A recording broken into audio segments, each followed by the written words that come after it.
करेले से कड़वे लोग मुसीबत में काम आ जाते हैं और शक्कर से मीठे लोग अक्सर समय आने पर धोखा दे जाते हैं। नमस्कार, मैं हूँ प्रियाशा और आप सभी का बहुत बहुत स्वागत करती हूँ मेरे इस वर्सेटाइल यूट्यूब चैनल पर। और मॉर्निंग मंत्र के सेक्शन में पॉजिटिविटी का डेली डोज लगना ज़रूरी है, तो उसी कड़ी में आज का मॉर्निंग मंत्र।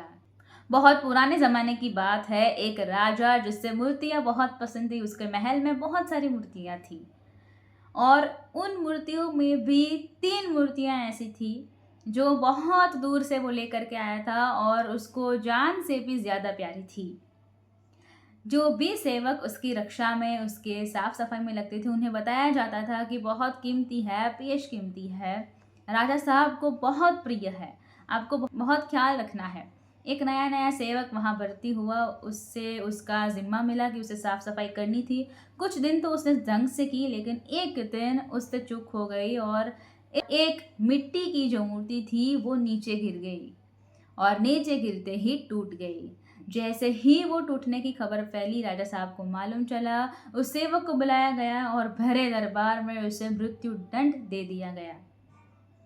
वो सेवक जो था, जैसे ही उसने सुना कि उसे मौत के घाट उतारा जा रहा है, वो दौड़ के भागा। बाकी लोगों को लगा कि शायद जान बचा के भाग रहा है, लेकिन सैनिक उसके पीछे भागे, लेकिन वो दौड़ के गया और बाकी के जो 2 मूर्तियाँ और रखी हुई थी, 3 में से 1 तो गिर गई थी, 2 और बची थी, उन दोनों को भी नीचे गिरा करके तोड़ दिया और वापस आकर के अपनी जगह पर खड़ा हो गया। राजा ये सब देख रहा था, उसने कहा कि अजीब पागल है, पूछा उससे कि क्या कर रहे हो? अगर मृत्युदंड दिया जा चुका है तो जाकर के 2 और मूर्तियाँ गिरा रहे हो, ये क्या किया? तो सेवक ने सर झुका करके कहा कि क्षमा कीजिएगा महाराज, एक मिट्टी की मूर्ति मैंने तोड़ी तो मुझे मृत्यु दंड मिला।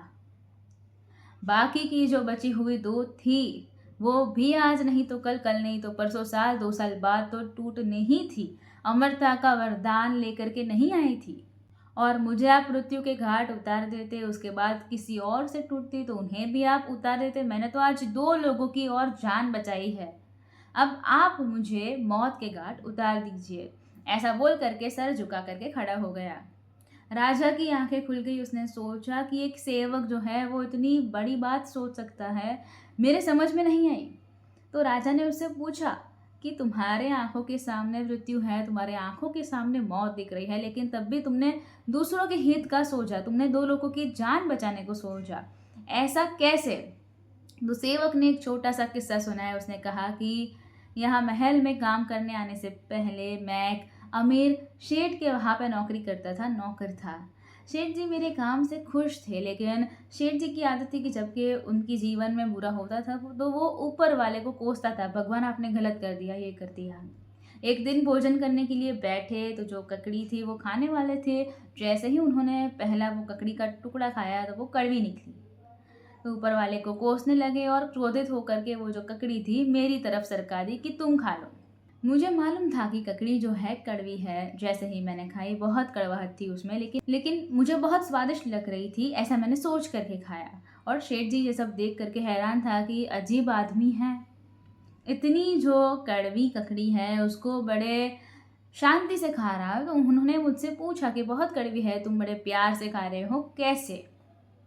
तो मैंने उन्हें कहा कि शेठ जी आप रोज़ाना मुझे स्वादिष्ट भोजन देते हैं, अगर आज कड़वी ककड़ी भी दे दी तो क्या हो गया? मैंने उसे भी उतनी ही प्रेम से खाया। शेठ जी आप भी अपने जीवन में समझिए, प्रभु ने आपको सब दिया है, लेकिन कभी कभी कुछ समस्याएं आ जाती है, दुख आ जाता है, तो आप इतने चिढ़ते क्यों हैं? वो रोज़ तो आपको स्वादिष्ट दे रहा है, कभी अगर कड़वाहट आ भी गई तो नाराज़ क्यों होते हैं? शेठ जी को भी बात समझ में आ गई थी और मैंने अपने जीवन का मंत्र बना लिया कि हमेशा दूसरों के बारे में सोचना है और ये मान के चलना है कि वो कर रहा है तो कुछ ठीक ही कर रहा होगा।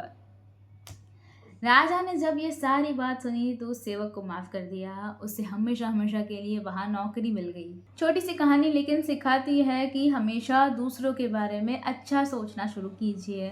और दूसरी बड़ी बात, ये मान करके चलिए कि जो भी वो कर रहा है आपको उसमें अहित नहीं हो सकता। बस इसी सोच के साथ अगर आगे बढ़ेंगे तो जीवन में जितनी चुनौतियाँ आ रही है, जितने दुख आ रहे हैं, जितनी समस्याएं आ रही हैं, उन्हें उनका सामना करने का साहस आप अपने अंदर पैदा कर पाएंगे। आपका दिन शुभ हो, मंगलमय हो, ऐसी ही मनोकामना के साथ मैं हूँ फ़रिया शाह। मॉर्निंग मंत्र कैसा लगा कमेंट्स में ज़रूर से बताइएगा। आपकी कमेंट्स का हमें इंतज़ार रहेगा। वीडियो पसंद आए तो इसे लाइक कर दीजिए, इसे शेयर कर दीजिए और फ़रिया शाह नाम के इस वर्सेटाइल परिवार के साथ अभी तक नहीं जुड़े हैं तो चैनल को सब्सक्राइब कर लीजिए, साथ वाला बेल आइकन दबा दीजिए और उसके बाद 3 ऑप्शंस आएंगे, ऑल के ऊपर क्लिक कर दीजिए ताकि हर नए वीडियो की नोटिफिकेशन आपको सबसे पहले मिलती रहे। नए वीडियो के साथ फिर मिलेंगे। धन्यवाद। जय हिंद।